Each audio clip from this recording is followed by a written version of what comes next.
Okay देखिए आशीष, post 3 Feb deal के announcement के बाद हमारा एक ट्रेड क्लस्टर, देखिए निफ्टी स्ट्रॉन्ग कभी भी नहीं था आशीष, ठीक है ना, निफ्टी स्ट्रॉन्ग कभी भी नहीं था।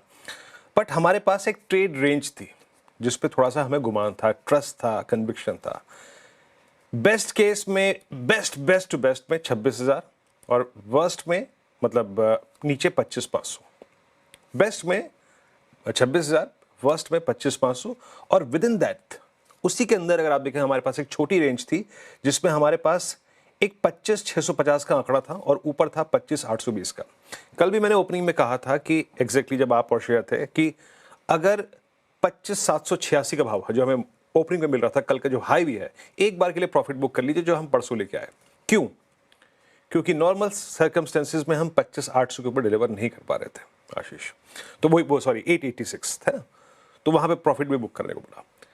बट हम गिर रहे थे ना, तो एक गिरने का क्रम होता है आशीष, और उसमें मेरे ख्याल से हमें 25,650 शायद होल्ड करना चाहिए था, 600 होल्ड करना चाहिए। सो फॉर मी जो सबसे बड़ा सरप्राइजिंग फैक्टर है वो 365 अंकों की गिरावट नहीं है। मेरे लिए गिरावट का मतलब ये है जो आखिरी के 100 पॉइंट थे ना, फ्रॉम 454 टू 554, ये 100 पॉइंट ज्यादा पेनफुल थे।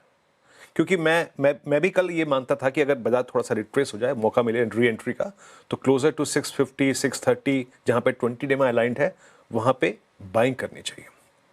बट हुआ क्या, कल दो चीजें हुई। कल 20 डेमा पे यानी करीब करीब 25,645 पे और 25,600 के आसपास स्पेशली मिड सेशन में स्टॉप लॉसेस ट्रिगर हुए दोनों लेवल्स के टूटने के बाद, और उसके बाद एक तरफा selling, lack of buying, huge impact, high impact cost आपको क्रैक करके ले आई डेली की ट्रैजेक्टरी में। तो मेरे लिए आखिरी का 125 पॉइंट का पेन ज्यादा था ना कि शुरुआती। अब कैसे रीड करें कल के क्लोज को? देखिए कल मैंने अपनी कमेंट्री में आशीष क्लियरली लिखा था, बैंक निफ्टी पे प्रॉफिट बुक करो और Nifty will act accordingly if Nifty bank collapse.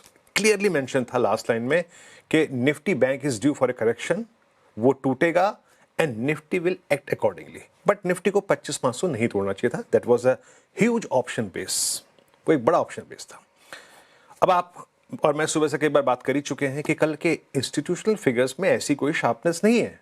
आप देखिए कैश मार्केट में फिगर्स, एफआईज ने बहुत ही, अगर आप देखें तो लगभग ये एवरेज सेलिंग है, कोई बहुत बड़ी नहीं। 880 करोड़ रुपए तो हम ऐसे ही झेल जाते थे, बट उसका वो हाई इंपैक्ट कॉस्ट में कैसे तब्दील हो गई? ये जो डीआईएस जनाब हैं जो अमूमन बायर होते थे वो थे ही नहीं कल, तो वो एक हाई कॉस्ट इंपैक्ट कॉस्ट में तब्दील हो गई और मार्केट क्रैक हुआ।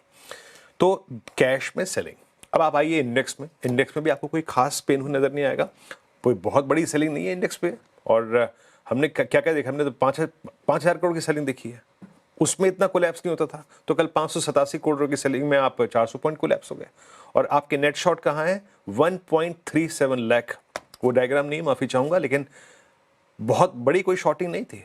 और 2,000 करोड़ रुपए के स्टॉक फ्यूचर्स, यानी simply lack of buying and high impact cost ने आपको क्रैक करने का मौका दिया और आप लो पे क्लोज हुए। अब लेके आइए आप ऑप्शंस की प्लेसमेंट। मैं माफी चाहूंगा, आज कुछ एक्सेल में स्टैट्स में दिक्कत थी, तो वो पिरामिड्स और चार्ट्स नहीं होंगे। आप देखिए जरा 25,800 की कॉल, सबसे बड़ा कॉल कंसेंट्रेशन अब 25,800 पे है, लेकिन हमें किससे सरोकार है? अगर हम आज कोई पुल बैक लेते हैं तो हमें पहले फर्स्ट लाइन ऑफ जो हर्डल है कहां मिलेगा? दैट्स 25500 एंड 600, जहां पे करीब करीब 2 करोड़ कॉल खड़ी है आशीष। और नीचे पुट्स में याद रखिएगा सबसे बड़ा पुट कंसेंट्रेशन है 25,400 पे, 60 लाख का। अब लेके आइए आप लेवल्स, बेस वन रखिएगा स्क्रीन पे। देखिए अगर हम बेस वन तोड़ते हैं, बेस वन क्या है, क्या एक्सप्लेन किया मैंने? 25,400 पे सबसे बड़ा पुट राइटर खड़ा हुआ है, 60 लाख आउटस्टैंडिंग वाई, and 371 is 16th Feb low, 16 फरवरी का स्विंग लो, जहां से हमने रिवर्सल लेके 25,800 तक का सफर तय किया। आशीष अगर हम ये लेवल तोड़ गए, और एक और चीज कह रहा हूं, एक और चीज देखिएगा, उधर पैरेलली आपका निफ्टी बैंक 60,300 के नीचे आ गया, जिसको मैं फर्दर एक्सप्लेन करूंगा कुछ देर में। उधर 60,300 के नीचे अगर निफ्टी बैंक आ गया और ये बेस वन टूट गया, देन एक बहुत स्ट्रॉन्ग चांस है कि आप ड्रिफ्ट करें towards base two. Base two तक आप ड्रिफ्ट करें, और वो क्या है? बेस टू क्या है?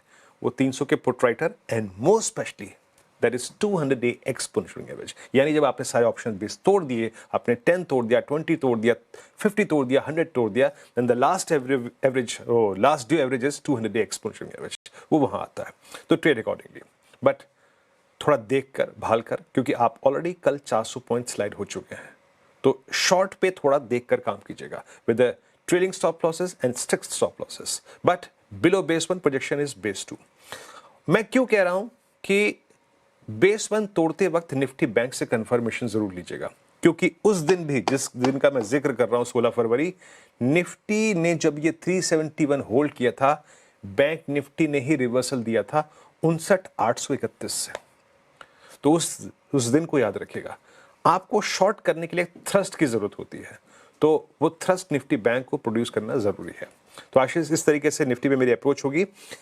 अब आते हैं दूसरा केस, यानी अगर हम बेस 1 होल्ड कर गए, और हम बेस 1 होल्ड कर गए, हम 25,400 को होल्ड कर गए, तो ये चांसेस हैं कि निफ्टी रेंज बाउंड हो जाए between base 1 and RS1। RS1 मैंने एक्सप्लेन कर दिया कुछ देर पहले, क्या था?